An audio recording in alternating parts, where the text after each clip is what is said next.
साथियों नमस्कार। साथियों, इन दिनों कुछ नाम काफी चर्चा में हैं, जिनमें से एक है लॉरेंस बिश्नोई, दूसरा नाम है सलमान खान, तीसरा नाम है बाबा सिद्दीकी, चौथा नाम है जस्टिन ट्रूडो। इनको हम ट्रूडो नहीं बोलेंगे, इनको बोलेंगे लल्लू। क्यों बोलेंगे बताएंगे अभी। और अगला नाम है मुनव्वर फारूकी, और हां एक नाम और भी है, दाऊद इब्राहिम। लेकिन इन सब की चर्चा हम करें उससे पहले आपको अवगत करा दें, जिन लोगों को नहीं पता, ये जो शख्स है इनका नाम है लॉरेंस बिश्नोई। उम्र 31 साल, जगह पंजाब यूनिवर्सिटी से पढ़ा ये लड़का। इसकी चाह थी कि मुझे नेता बनना है। इस चाह में इस लड़के ने वहां पर जो पॉलिटिक्स होती है, कॉलेज पॉलिटिक्स, उसमें पार्टिसिपेट करने स्टार्ट किया। उसके बाद इस लड़के को लगा कि यार ऐसे काम नहीं चलेगा, थोड़ा धूम धड़ाका होना चाहिए। तो गोल्डी बरार नाम के एक व्यक्ति से इन्होंने हाथ मिलाया और दोनों ने मिलकर धूम धड़ाका किया। अच्छा खासा इन्होंने नाम किया, हर उस तरीके का काम किया जो एक गैंगस्टर करता है। करते करते लगभग इन्हें 10 साल हो गए इस काम में। करते करते इन्होंने अपने पैर उस फील्ड में भी जमाना स्टार्ट कर दिए जहां दाऊद इब्राहिम के जमे हुए थे। धीरे धीरे दाऊद इब्राहिम से जुड़े हुए लोगों को टारगेट करना स्टार्ट किया, उन्हें धमकी देना स्टार्ट किया। साथियों, दाऊद इब्राहिम वो आदमी है जिसके नाम से मुंबई का एक एक आदमी चलता था जो बॉलीवुड में काम करता है, आज भी चलता है ज्यादातर लोग। तो ये वही आदमी है जिसने 1993 में मुंबई को दहला दिया था, और ये वही आदमी है जो स्टेडियम में क्रिकेट का मैच देखने जाता था तो ऐसे फोन लेकर के बैठता था, टेलीफोन होते थे पहले, ऐसे फोन लेकर के बैठता था जैसे स्टेडियम इसका खुद का है। इसके बगल में एक्टर्स ऐसे खड़े होते थे जैसे इसकी चमचागिरी कर रहे हैं क्या। दाऊद इब्राहिम वो आदमी है जो बॉलीवुड के माध्यम से अपना ब्लैक मनी व्हाइट मनी में कन्वर्ट करता है, ऐसा रिपोर्ट्स कहती हैं। इसके वहां पर कई सारे एजेंट्स बैठे हुए हैं, कुछ पॉलिटिशियंस हैं, कुछ बॉलीवुड के एक्टर्स हैं, कुछ और प्लेयर्स हैं। हमारे पास किसी का सबूत नहीं है, इसलिए हम बहुत दावे के साथ बात नहीं कह सकते। हम सिर्फ वो बात आपको बता सकते हैं जो हमको सुनने में आती है या देखने से लगता है कि हाँ ऐसा होगा। उसी क्रम में अब गैंग में क्या होता है, गैंग में एक होड़ होती है, एक कंपटीशन होता है कि अच्छा तो दाऊद बहुत बड़ा गैंगस्टर है, देख तो उससे बड़े हमें। और दाऊद का काम है मासूम लोगों को मारना। लेकिन अभी तक जो इनका ग्राफ देखने को मिला है, भाई देखो मुझे नहीं पता इस इंसान के दिमाग में क्या है, लेकिन मैं वो बता रहा हूं जो इंसिडेंट देखने को मिले हैं। अभी तक इस इंसान ने देश में उन्हीं लोगों को मारा है, धमकी दी है या ऑफ किया है जो लोग या तो खालिस्तानी थे या दाऊद इब्राहिम से जुड़े हुए थे जी। इसलिए इस देश में इस व्यक्ति को लेकर के दो तरह की धारणाएं बनी हुई हैं।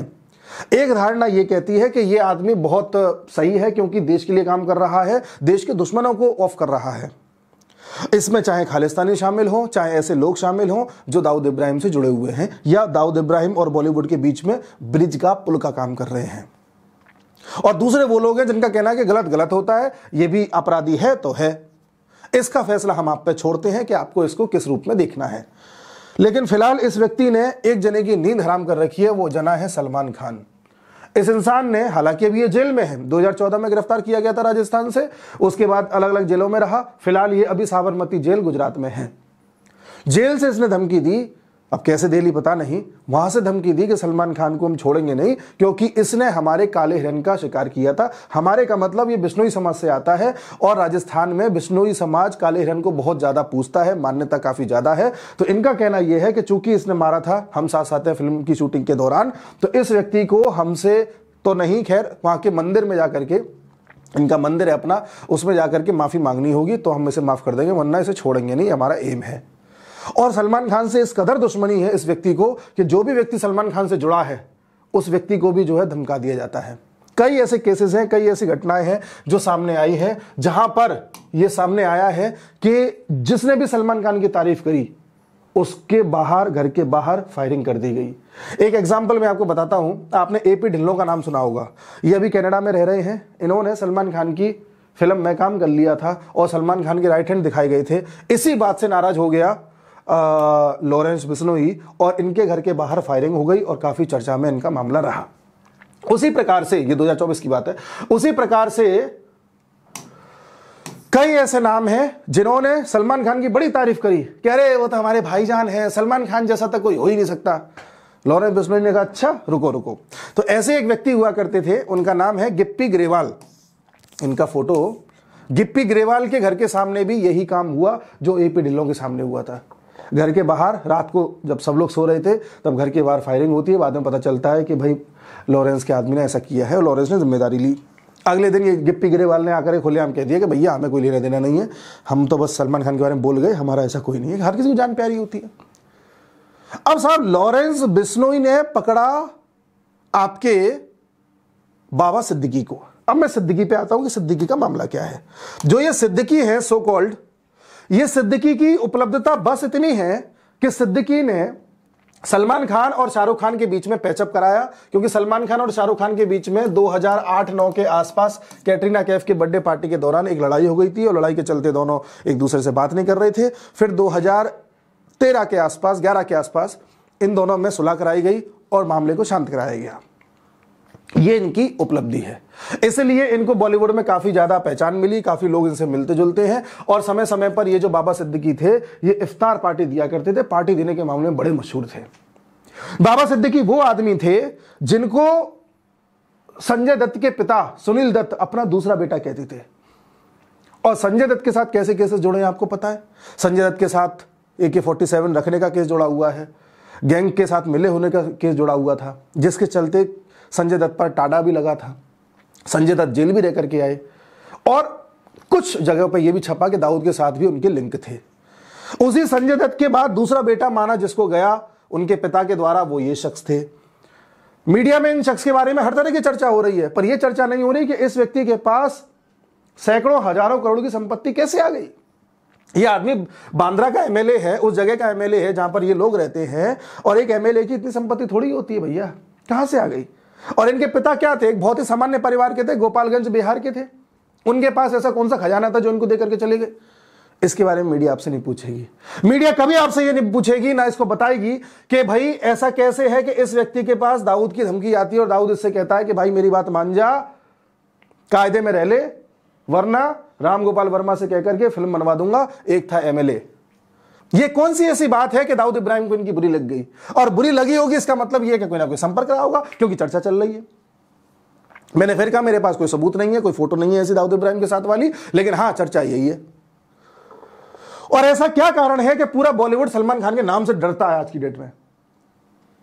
ऐसी क्या विशेषता है सलमान खान में। ऐसा क्यों होता है कि सलमान खान के साथ अगर शाहरुख खान भी खड़ा हो तो शाहरुख खान के अंदर भी थोड़ा एक हेजिटेशन सा होता है।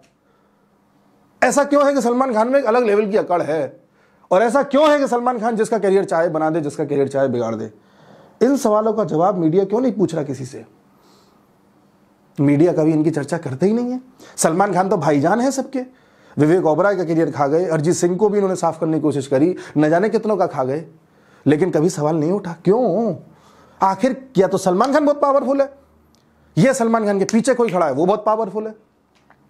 सवाल ये है। मैं फिर कह रहा हूं, मैं फैसले नहीं सुना रहा, मैं सिर्फ सवाल खड़े कर रहा हूं जो शायद एक आम जनमानस सोच नहीं पा रहा। और ऐसा क्या कारण था कि बाबा सिद्दीकी लॉरेंस बिश्नोई के निशाने पर आ गया। क्या कारण था ऐसा। और अब बताया जा रहा है कि लॉरेंस बिश्नोई ने, हालांकि लॉरेंस बिश्नोई ने कह रखा है कि सलमान खान हमारे टारगेट है, इनकी सुरक्षा बढ़ा दी गई है, भगवान न करे इनको कुछ हो। क्योंकि देखो ये कोई तरीका नहीं होता इंसाफ करने का। अगर काले हिरन का आपको बदला लेना है तो आप कानूनी तरीके से लीजिए, किसी को मार देना इज नॉट द वे। चाहे ये कितने भी बड़े क्रिमिनल हो, कुछ भी हो, वो एक अलग बात है, हो नहीं हो हमें नहीं पता, लेकिन उसकी कानूनी प्रक्रिया है, वो हम उसके पक्ष में नहीं है। लेकिन उनका कहना यह है कि हम इनके दुश्मन हैं। और जो खबरें अभी छप रही है वो ये छप रही है कि उससे पहले हो सकता है मुनव्वर फारूकी का नंबर आ जाए, क्योंकि मुनव्वर फारूकी एक कॉमेडियन है और इस कॉमेडियन ने समय समय पर हिंदू देवी देवताओं का मजाक उड़ाया है। यह बात लॉरेंस बिश्नोई को पसंद नहीं है। इसलिए इस देश में कुछ लोग लॉरेंस बिश्नोई का समर्थन भी कर रहे हैं, क्योंकि ये तो भाई सनातन के लिए लड़ रहा है, ये तो भाई उन लोगों को साफ कर रहा है जो बॉलीवुड का इस्लामीकरण कर रहा है, ये तो खालिस्तानियों को साफ कर रहा है जो देश के टुकड़े करना चाहता है। इसलिए लोग इसके समर्थन में भी खड़े हुए हैं। और मुनव्वर फारूकी जैसे कई सारे कॉमेडियन आपको पता है किस प्रकार से हमारे देवी देवताओं का मजाक उड़ाते हैं और लोग ताली बजाते हैं, हा कितना अच्छा किया, कितना अच्छा किया। मैं इसके भी पक्ष में नहीं हूं लॉरेंस बिश्नोई के, किसी को मार देना, और मैं मुनव्वर फारूकी के भी पक्ष में नहीं हूं। और उसी प्रकार से कुछ लोग ये कह रहे हैं कि भाई इससे पहले नंबर आएगा बाबा सिद्दीकी के बेटे का। बाबा सिद्दीकी का बेटा है जीशान, उसका नंबर भी आ सकता है। और कुछ लोगों का कहना है कि सलमान खान का आएगा। हम नहीं चाहते किसी का आए, लेकिन हां ये बात सही है कि बॉलीवुड में इस समय हलचल है बहुत बड़े स्तर पे, क्योंकि बॉलीवुड के जरूर टांग ऐसी जगह फंसी हुई है जहां लॉरेंस बिश्नोई को पसंद नहीं है। और इसीलिए लॉरेंस बिश्नोई ने एक वीडियो भी रिलीज किया था पिछली दिवाली पर। उस वीडियो में लॉरेंस बिश्नोई ने सरफरोशी की तमन्ना अब हमारे दिल में है, देखना है जोर कितना बाजुए कातिल में है, इस प्रकार से कुछ बातें कहीं और देश के बारे में बात करी, फौजियों का बड़ा सम्मान किया। उस वीडियो में यह भी बताया कि हमें अपनी सरफरोशी की तमन्ना को आगे लेके चलना है। इस चीज़ से भी लोग बड़ा प्रभावित हो रहे हैं कि ये कैसा गैंगस्टर है जो देश के लिए काम कर रहा है। बाकी गैंगस्टर तो मासूमों को परेशान करते हैं। तो लोगों में एक संवेदना है लेकर के लॉरेंस बिश्नोई को, और उसी प्रकार से कुछ लोग भगत सिंह से भी जोड़ करके देख रहे हैं। इन्होंने भी एक फोटो अपनी जारी करी थी लॉरेंस बिश्नोई ने, जिसमें भगत सिंह भी पीछे थे कि भाई हमें उस तरीके से प्राप्त करने अपने एजेंडाज। लॉरेंस बिश्नोई ने अपनी एक पूरी फौज बना रखी है, पूरी एक गैंग है जिसमें 700 लोग हैं जो शूटर्स हैं, और कब कौन सा शूटर किसको कहां उड़ा देगा कुछ नहीं कहा जा सकता। कई खालिस्तानियों को पिछले साल उड़ाया जा चुका है, ऐसा इन्होंने खुद जिम्मेदारी ली है, मैं नहीं कह रहा। और इसी बात को लेकर के अब बवाल खड़ा हो गया है कनाडा में, क्योंकि यहां पे मसला हुआ, कनाडा में भी ये बात निकल के आ गई। और कनाडा तो भैया खुल के कह रहा है कि देखिए जो आपने हमारे यहां निज्जर को मारा था वो भारत ने बिश्नोई के साथ मिलकर के मारा था। आप बात समझ रहे हैं? कनाडा का कहना है कि ये निज्जर है, हरदीप सिंह निज्जर, ये निज्जर लास्ट ईयर मारा गया था, ये खालिस्तानी था। तो इनका कहना है, ये लल्लू का कहना ये है, ये जैसे हमारे यहाँ एक नेता है पप्पू, ऐसे ये कनाडा में लल्लू है। ये लल्लू क्यों है मैं भी आऊंगा उस पर। इनका कहना है कि भारत ने मरवाया है इसको, भारत से उनका मतलब है रॉ, और इनका कहना है कि रॉ का इस्तेमाल तो किया ही है भारत ने, साथ में भारत ने लॉरेंस बिश्नोई ग्रुप का भी साथ लिया है। यानी कि कनाडा का कहना है कि लॉरेंस बिश्नोई का जो ग्रुप है वो रॉ के लिए काम कर रहा है। बताइए भाई, लॉरेंस बिश्नोई जेल में है, बहुत कड़ी सुरक्षा में है, वो कैसे कुछ कर लेगा? लेकिन कहना है तो है। इस बात को लेकर के भारत ने पिछले साल भी चेताया था कनाडा को कि अगर तुम्हें लगता है कि भारत ने ऐसा कराया है तो सबूत दो। सबूत तुम दे नहीं पा रहे। अगर तुम्हें ऐसा लगता है कि यह भारत के द्वारा मारा गया है तो कहीं कोई फुटेज, कोई प्रूफ कुछ तो दिखाओ। और अगर हम कह रहे हैं कि भारत द्वारा मारा भी गया है तो एक ऐसा व्यक्ति मारा गया है जो खालिस्तान का समर्थन करता है, भारत को टुकड़े कराने की बात करता है, तो ऐसे इंसान को तो आपको खुद सजा देनी चाहिए। अब मान लो कोई कनाडा का आदमी भारत में आकर के कनाडा के टुकड़े कराने की बात करे तो क्या भारत उसे नवाजेगा? लेकिन ये नवाज रहे, उल्टा सवाल उठा रहे। इनकी पुलिस ने खुद बोला है कि हमारे यहां पर जो तथाकथित एक मिस्ट्री तरीके से उड़ाए गए हैं लोगों को, वो सब प्रो खालिस्तानी थे। तो भाई खालिस्तानी थे, तुम्हारी पुलिस खुद बोल रही है कि ऐसे लोगों को मारा है जो खुद देश के टुकड़े करना चाहते थे, तो तुम उसको सपोर्ट कर रहे हो। इसका कारण जानते हैं आप? इसका कारण है कनाडा की गवर्नमेंट। ये लल्लू नहीं, ये लल्लू को ये पता है कि मुझे 2025 में चुनाव लड़ना है, और अगर मुझे जीत के दोबारा आना है तो 2% जो वोट है सिखों का वो मुझे प्राप्त करना है, और उसमें कई ऐसे हो सकते हैं जो खालिस्तान को सपोर्ट करते हो, तो उनको खुश करना जरूरी है, इसलिए खालिस्तान खालिस्तान करो। और दूसरी बात, इस लल्लू को यह भी पता है कि इसके देश के जो लोग हैं इससे इस समय खफा चल रहे हैं, क्योंकि लल्लू क्या करता है, थोड़ा ये हमारे पप्पू जैसा है। ये चाइना के शी जिनपिंग से मुलाकात कर रहा था 2 साल पहले, एक कमरे में दोनों मुलाकात हुई, दोनों के बीच मुलाकात के बाद ये तय हुआ कि भाई दोनों की बातचीत को हम लीक नहीं करेंगे कहीं भी, ये खुफिया बात है। ये लल्लू बाहर आया, मीडिया के सामने आकर के सब बक दिया। शी जिनपिंग का दिमाग खराब हो गया कि ये क्या चक्कर है। शी जिनपिंग ने भरी G20 की सभा में, जब आपको पता होगा इंडोनेशिया में सभा हो रही थी G20 की, वहां शी जिनपिंग ने कह दिया, तेरा ये क्या तरीका है तेरा, तेने आखिर कैसे कैसे बोल दिया कैमरे पे। इसने कहा हमारे यहाँ फ्रीडम ऑफ एक्सप्रेशन है, हमारे यहाँ आजादी है मीडिया की, हम बोल देता है। शी जिनपिंग ने बोल देता है तो पहले बोलता ना कि तेरे यहाँ ये सब चलता है, मैं बोलता ही नहीं तेरे से कुछ, तूने वहां हामी भर दी कि नहीं किसी से कुछ नहीं कहूंगा, वहां जाके तो सब बक दिया। तो इसकी ये हालत देख करके कनाडा के लोग बड़े गुस्सा में आए कि यार हमारा कैसा लल्लू प्राइम मिनिस्टर है। उसके बाद जब इसे लगा कि इसके ग्राफ गिर रहा है तो नेशनलिज्म का मुद्दा लेकर के आओ। मुद्दे में से क्या मिला? इसे मिला खालिस्तान, क्योंकि एक तो इसे वोट चाहिए, और दूसरा अभी तक इसकी पार्टी को जो समर्थन मिला हुआ था वो खालिस्तानी पार्टी का मिला हुआ था। उस खालिस्तानी पार्टी ने, मतलब पहली बार ऐसा हुआ कि वहां पे खालिस्तान समर्थक एमपी जीत गए। करीब 20 के आसपास एमपी हैं जो खालिस्तानी समर्थक हैं, सिख हैं, जीत गए वहां पे। उनका समर्थन इसे मिला हुआ था, इसकी सरकार चल रही थी। इस साल की शुरुआत में उन्होंने अपना समर्थन वापस ले लिया। सरकार हालांकि अभी भी इसी की चल रही है, इसको आउटसाइडर समर्थन कुछ मिले हुए हैं, लेकिन इसे यह पता है कि दोबारा सत्ता में आना है तो यार इनका समर्थन लेना आवश्यक है। उसके लिए एक तो इनका सपोर्ट करो, दूसरा नेशनलिज्म का मुद्दा उठा दो। उसके लिए बलि का बकरा कौन मिला? भारत पे एलिगेशंस लगा दो कि तुम्हारे लॉरेंस बिश्नोई ने ये सब किया है। और इसे लग रहा है कि भारत 2014 से पहले का भारत है, कुछ भी कह देगा भारत है, नहीं नहीं नहीं हमने नहीं किया, हमने नहीं किया। भारत ने कहा ऐसा है, ज्यादा हो गया तेरा, जितने भी हमारे हाई कमिश्नर्स हैं सब आ जाओ भारत वापस, हमें नहीं रखने वहां पर कुछ भी। भारत ने अपने जितने भी उच्चायुक्त हैं सबको वापस बुला लिया, और यहां पर जितने भी कनाडा के बैठे हुए हैं डिप्लोमेट, सबसे कह दिया 19 तारीख से पहले, 19 अक्टूबर से पहले बोरिया बिस्तर समेटो, भागो कनाडा। अब तुम्हारा वही हाल करेंगे जो पाकिस्तान का किया है। तुम ये समझ रहे हो ना कि भारत को तुम कुछ भी कह लोगे, और तुम किसके दम पे उछल रहे हो? तुम उछल रहे हो यूएसए के दम पे, कि यूएसए हमारे पीछे खड़ा हुआ है और भारत कुछ कर नहीं पाएगा। अरे भैया, यूएसए अपने इलेक्शन में फंसा हुआ है, यूएसए इस समय कुछ नहीं बोलेगा, उसे पता है कुछ भी इधर उधर किया तो वहां पे गड़बड़ जाएगा मामला। और अगर यूएसए में इस बार डोनाल्ड ट्रंप जीत करके आ गए तो लाला तुम गए। डोनाल्ड ट्रंप तो बिल्कुल मोदी के सुर में सुर मिलाएंगे। तो ये जो कनाडा गलती कर गया, ये बहुत बड़ी गलती कर गया, इसलिए लल्लू है ये। मैंने कहा ना लल्लू, बताऊंगा आपको क्यों, इसलिए ये क्या सोच रहा है कि वहां पे 2% जो सिख हैं वो सबके सब खालिस्तानी हैं। भैया, खालिस्तानी सिख कभी हो ही नहीं सकता। सिख वो होता है जो अपने ईमान के लिए, अपने धर्म के लिए, अपने देश के लिए कुछ भी कर देगा। सिख कभी वो नहीं होता जो देश को तोड़ने जाए।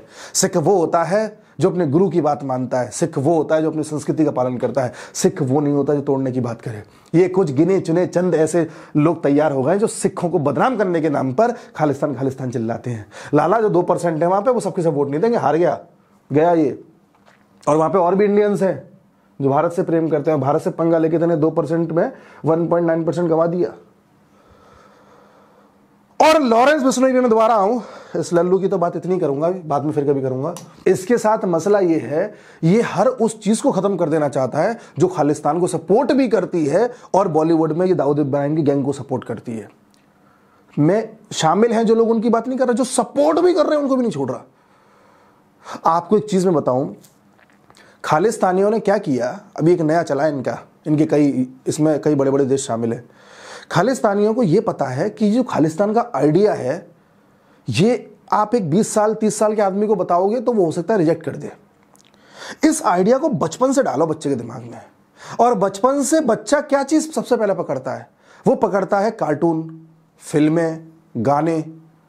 तो गानों के जरिए ऐसा माहौल बनाओ कि बच्चे को कल को हम खालिस्तान की बात बताएं तो वो उस पर एग्री कर जाए। इसके लिए पंजाबी जो माहौल है, पंजाबी गाने इस तरह के बनाओ जिसमें ड्रग्स, हथियार, गाड़ी वाड़ी, रौला, ये सब दिखाया जाए, और बाद में इन सबको जस्टिफाई कर दो खालिस्तानियों के साथ। अब 10 साल का बच्चा देखेगा कि अरे यार पिस्टल लेके चलना चाहिए, इसमें रौला होता है। अरे यार अपने लिए लड़ना चाहिए, इसमें रौला होता है। अरे यार ड्रग्स भी एक चीज है, होनी चाहिए। तो जब वो लड़का 20 साल का होगा, 25 साल का होगा, 18 साल का होगा, तब उस लड़के के अंदर उस चीज के प्रति स्वीकृति आ जाएगी। इसे कहते हैं सॉफ्ट पावर। फिल्म्स और संगीत, इसमें भी जो लोग इस तरह के गाने बना रहे हैं जिनका कोई मीनिंग नहीं है, और उसमें इन सब चीजों को दिखाया जा रहा है जो इलीगल है, गलत है, ऐसे लोगों को भी नहीं छोड़ रहा है ये लॉरेंस बिश्नोई जी। अभी आपको याद होगा कुछ समय पहले सिद्धू मूसेवाला का जो खेल हो गया था, वो इसी की गैंग ने किया था। और ये गैंग भी काम कैसे करती है? गैंग ऐसे काम करती है कि जैसे इन्हें बंबई में किसी को टपकाना है तो ये बंबई के किसी लोकल गैंगस्टर से बात करते हैं पहले, और उस गैंगस्टर से कहते हैं कि भाई ऐसा है कि फलाने को टपकाना है, टपकाना ठीक है। फिर वो जो लोकल गैंगस्टर है बंबई का, वो किसी ऐसे छपरी लड़के को पकड़ेगा जिसे पैसा कमाना है बहुत सारा। अब कोई 17 साल का 18 साल का लड़का पकड़ लिया, एक काम करो, वो जो बड़ऊ दिख रहे हैं ना, ये लो कट्टा और उनको जहन्नुम में पहुंचा दो। लड़का कहे हाँ उनको पहुंचा दूंगा। पैसे कितने मिलेंगे? 10 लाख मिलेंगे। ये ले 10 लाख। पूछो 10 लाख? ला ला ला। अब 17-18 साल का लड़का जाकर के किसी को ठोक देता है, उस लड़के को खुद नहीं पता कि मैं जिसको ठोक रहा हूँ वो कौन है और जिसने ठुकवाया है वो कौन है। लड़का पकड़ा जाएगा, लड़का जेल जाएगा, जेल के बाद उसे सुधार गृह पहुंचा देंगे, सुधार गृह में कुछ समय रहेगा फिर हरा जाएगा। ये है इसका पूरा काम करने का तरीका। और इसीलिए मैं आपसे कह रहा हूं कि अभी जो पूरा ये एकदम बवाल खड़ा हुआ है ना, चाहे मूसेवाला का पहले मामला रहा हो, चाहे सलमान खान का अभी हो, चाहे ये एपी ढिल्लों वाली बात हो, या कनाडा का एकदम से सुर बदल लेना हो, चाहे मुनव्वर फारूकी हो, चाहे कोई भी मामला हो, ये सब मामला इंटरकनेक्टेड है, दाऊद का भी। अब आप शायद बात समझ गए होंगे कि लॉरेंस बिश्नोई इस समय दाऊद की गैंग के पीछे पड़ा हुआ है, जो लोग हिंदू देवताओं का मजाक उड़ा रहे हैं उसके पीछे पड़ा हुआ है, खालिस्तान का सपोर्ट कर रहे हैं उसके पीछे पड़ा हुआ है। इसका काम हिंसक है, जो कि ठीक नहीं है, हम उसका विरोध करते हैं। ये खुद अभी जेल में पड़ा हुआ है। इस देश के लोग लॉरेंस बिश्नोई को 2 सेक्शंस में बांट के देख रहे हैं। एक बड़ा सेक्शन कह रहा है कि भाई ये तो अच्छा गैंगस्टर है, ऐसा होना चाहिए, देश की भलाई चाहता है। दूसरे कह रहे हैं नहीं, गलत गलत होता है, चाहे कुछ भी हो। एक ऐसे लोग हैं जो एंगल निकाल पा रहे हैं खालिस्तान का, दाऊद का, बॉलीवुड का और यहाँ के कुछ ऐसे नेताओं का, जो इन सबको मेल मिलाप कराते हैं। और दूसरे वो लोग हैं जो ये कह रहे हैं कि नहीं नहीं ऐसा कुछ नहीं है, सब अपनी अपनी जगह पे अलग अलग मामले हैं। मैं आपके ऊपर छोड़ता हूं कि आप किस चीज़ को कैसे देख रहे हैं। मेरी इसमें कोई व्यक्तिगत राय नहीं है, मेरा काम था आपके सामने चीज़ें रखना। आप लॉरेंस बिश्नोई को कैसा समझते हैं कमेंट करके बताएं। आप बॉलीवुड को कैसा समझते हैं कमेंट करके बताएं। आपको क्या लगता है कनाडा जो ही कर रहा है ठीक है, कमेंट करके बताएं। और आपको क्या लगता है कि हमारे जो लल्लू लाल हैं ये क्या लल्लू कहलाने लायक हैं या नहीं है, इस पर भी अपनी राय दें। मैं मिलूंगा अगले वीडियो में, तब तक के लिए नमस्कार।